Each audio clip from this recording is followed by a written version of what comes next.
everybody, and welcome back to Mindful SMP. I've already wrapped up the season, but we've done so much in this world, I thought it was really worth doing just a world tour to kind of sum up the season and talk a little bit about my plans for the next season. Mindful SMP is sponsored by MC Pro Hosting. If you want to play on a server with friends, you can save 20% by using the code MINDFUL at checkout. The Skulk has pretty well taken over our world. Just looking out the front door, it's everywhere. I was looking up one of my lookouts here, and pretty much as far as you can see, it's Skulk, spreading over the entire world. And that was the idea. We wanted there to be an invasion of this new kind of alien thing that is going to be a big part of 1.19. And as you may have seen in the season finale, I got infected by the Skulk, and I'm looking a little skulky myself. But I'll talk about that in a little bit. First things first, let's talk about the fort. This was where it all started for us. This was our first base, and I wanted to do something that looked kind of like an Old West fort. And I think it turned out really nice. I really like the use of dripstone to kind of make the logs look sharpened. And this was the first time I'd ever done anything with custom trees, and I think these look really, really good. We added a little stable here where we had some horses, and then we built this little water tower and some landscaping. And it was a great functional first base. In the basement of the base, I set up a little villager breeder. And from here, with these villagers, I created our first kind of trading station, and this is how we did the bookshop. The bookshop was very, very profitable for us. We, by far, I think, were the richest person on the server, and it's all because of that one shop. Everybody needed books, and we sold a ton of them.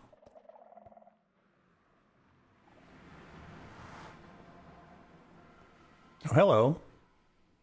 The bookshop was by far the biggest build that we did in the shopping district.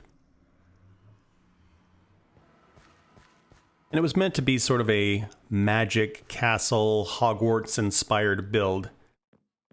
Did a little bit with gradients coming from the black stone to the deep slate to some of the other gray blocks. We called it the Magic Emporium. And it is a cool space with the floating candles and the purple glass. I think it turned out really, really well. Next season, I don't think we're going to do a bookshop. I think I will give somebody else the opportunity to rake in all those profits. Yeah, next season I have some really, really different ideas. Another shop that we built that's kind of cool, but wasn't very profitable, is our shear shop down here. We created shears that were really overpowered with Unbreaking, Mending, and Efficiency 5. We didn't sell a lot of them.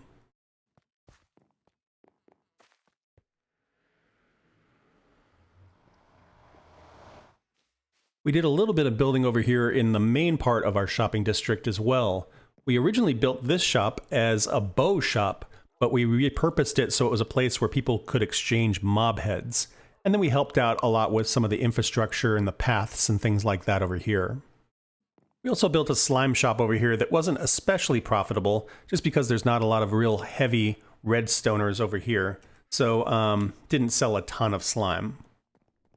Our next big build was out here in the swamp. We went pretty far from where everybody else was at spawn and kind of set up our own little build out in the swamp. Nice rainy day in the swamp here.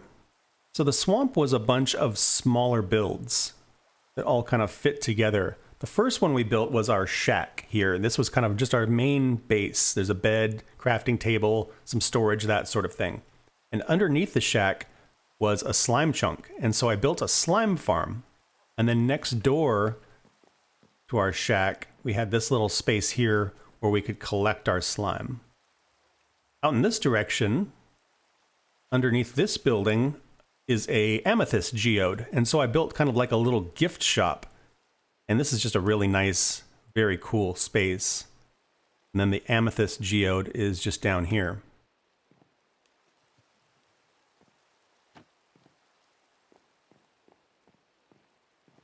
Besides the gem shop, the slime collection, and our main shack, there is this little boathouse over here. This would be a place where you would pull up your little boat. A couple of alligators out here.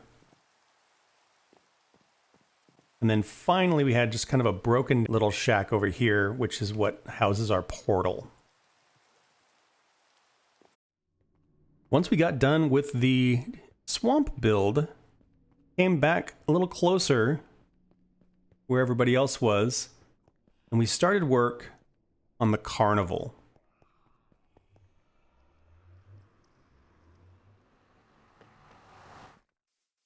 The Carnival was quite a project. It's a bunch of mini games, parkour course, a roller coaster, different things like that. There's a ton of redstone. There's a ticketing system. I'm really, really super proud of it. It's one of the coolest things I think I've probably ever built. And people seem to have a really good time over here, playing with the different games. I was really proud of the Todd tokens and how that system worked, where you would activate the games and the rides using that. A couple of pretty innovative things. This here is a huge tower that you go to the top of, trade with a villager, and then you jump from the world top to the world bottom. So you get a couple of achievements. There's prizes for people who get some extra tokens. And then the roller coaster, I think, turned out just really great. Roller coasters can be a little bit challenging because you can't go super fast, you can't go upside down. So making them engaging and fun can be a little bit tricky. But yeah, this was a ton of work, and I'm super, super proud of how it turned out. And the final thing we worked on was the cube. Once we had updated the server to 1.18, I did some poking around and I found these mountains that were out just a little bit beyond the swamp. And so I staked my claim, and then we went out there and we got to work on some projects. For those of you who've been watching, the cube has been kind of the latest project that we've been working on. And it's just a new base of operation, and the main focus was to get a sugarcane farm and a creeper farm so that I could use an elytra. Somehow I had avoided using an elytra the entire season, and so I thought that was just a nice thing for the end. Honestly, I had started this without much of a plan. I knew I wanted the farms, I knew I wanted some storage, I knew I wanted a portal, but I sort of just figured it out as I went. So like this little area here, the door, this sort of bleeding in of the deep slate, that was all just kind of on the fly. This sort of recessed area, the map, just kind of made it up as I went, and I think it turned out pretty good. It's a really different build than what I normally do, and I really like that. Outside, it's just a really interesting looking thing. I knew I wanted it to look unnatural, like it wasn't, a ruin or something. Wasn't quite planning on like a sci-fi build, but I knew I wanted it to look unnatural, futuristic. And I think this sort of kind of circuit board, bright blue, really, really did the job. There's a couple other little builds that I'm pretty proud of. I'm pretty proud of some of the infrastructure and the bridges that I built. I think people really appreciated them and they fit in really, really nice. I'm really proud of the little greenhouse that we built. It was sort of an abandoned building and we repurposed it into a really cute, really fun place. I'm pretty proud of the goat bath. It's ridiculous, but it's pretty cool. It was a really great season overall. Had a ton of fun, did some really cool builds. Very, very happy with it. Now, next season's going to be different. You guys gave me some feedback where you thought the way I was working on my Let's Play world and the way I was working on my SMP were too similar. You thought I was doing a lot of the same things. So next season on Mindful, we're going to switch it up. We're definitely going to do a base, so we have somewhere to store things and call home. We'll do a shop so we have some source of income. And other than that, we are just going to explore. We're going to wander the earth and be vagabonds. We'll probably do lots of little builds, camps, temporary things like that. We'll build temples and ruins and other things for people to find and just see how much we can see. Now, since I'm infected with the skulk, first order of business is going to be to find an antidote. And that's how things will kick off. Right now, we're looking at seeds and looking at data packs and that kind of thing, so we'll probably kick it off in just a couple weeks. And that's where I'm going to wrap this one up. Thank you guys for a great season. Thank you for watching. I hope you had fun. Please like and subscribe if you want to follow along on the adventure, and I hope to see you guys in the next one. Bye-bye.